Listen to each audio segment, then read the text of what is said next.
कल तक ये वहम था कि सिर्फ बॉलीवुड में ही मीटू होता है। काम के बदले कंप्रोमाइज से औरतें गुजरती हैं सिर्फ और सिर्फ बॉलीवुड में। बॉलीवुड में औरतों का कोई सम्मान नहीं है। कोई भी लड़की जब वहां पे जाती है तो उनको कंप्रोमाइज के रास्ते से गुजरना पड़ता है। यह मीटू आंदोलन और मीटू की बातें सिर्फ बॉलीवुड में चलती थी। पप्पू यादव ने यह भ्रम तोड़ दिया और साबित कर दिया कि सिर्फ अभिनेता ही नहीं, नेता भी बहुत आगे हैं। यहाँ पे भी कंप्रोमाइज चलता है। यह पप्पू यादव संसद में बोल रहे होते हैं जब महिला आरक्षण बिल की बात हो रही होती है। पप्पू यादव कहते हैं कि 90% महिलाएं जो पॉलिटिक्स में आना चाहती है वह किसी नेता के बेडरूम से रूम से होकर गुजरती है।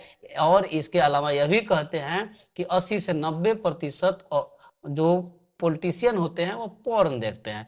तो साबित यह कर दिया पप्पू यादव ने कि नेता किसी अभिनेता से कम नहीं होता, वह भी हर मामले में आगे होता है। पप्पू यादव के पहले भी कई लोगों ने इस पे सवाल उठाए हैं। कुछ दिन पहले ही एक जो पॉलिटिशियन है, लेडीज हैं, उन्होंने भी इस बात को रखा था और कहा था कि पॉलिटिक्स में कंप्रोमाइज चलता है। अगर आप लेडीज हैं और कोई अच्छा पद चाहती हैं, पॉलिटिशियन बनना चाहती हैं, तो आपको कंप्रोमाइज करना पड़ेगा। अब रहा बॉलीवुड और पॉलिटिक्स की बात, तो बॉलीवुड क्या होता है कि एक सॉफ्ट कॉर्नर है, कोई भी आएगा इसको बजाकर चला जाता है। वहां पे उनके पक्ष में कोई आवाज उठाने वाला नहीं होता है। और पॉलिटिक्स में क्या है कि नेताओं के पास पावर है भैया, कुछ बोलोगे तो तुरंत ठूस दिए जाओगे, कुछ बोलोगे तो भाई तुरंत पेज डिलीट हो जाएगा, कुछ बोलोगे तो एफआईआर हो जाएगा।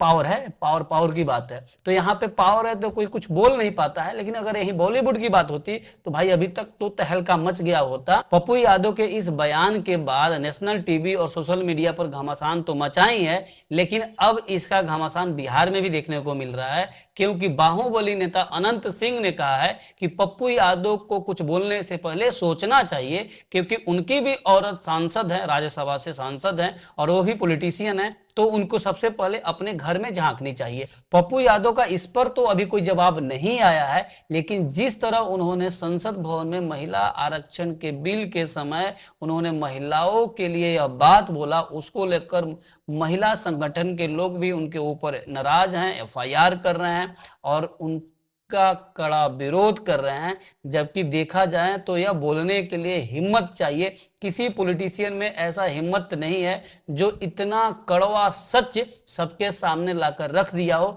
यहां तक कि संसद भवन में बोला है, या तो सबसे कड़वा सच है या फिर झूठ है। अगर यह सच है तो पॉलिटिक्स से गंदी चीज कोई नहीं होती। अगर यह सच है तो बॉलीवुड तो निशाना है, असली कारनामा तो पॉलिटिक्स में होता है। आपको क्या लगता है, क्या यह सच है, ऐसा होता है? एक कमेंट करके जरूर बताइएगा और ज्यादा चैनल को सब्सक्राइब फॉलो जरूर कीजिएगा।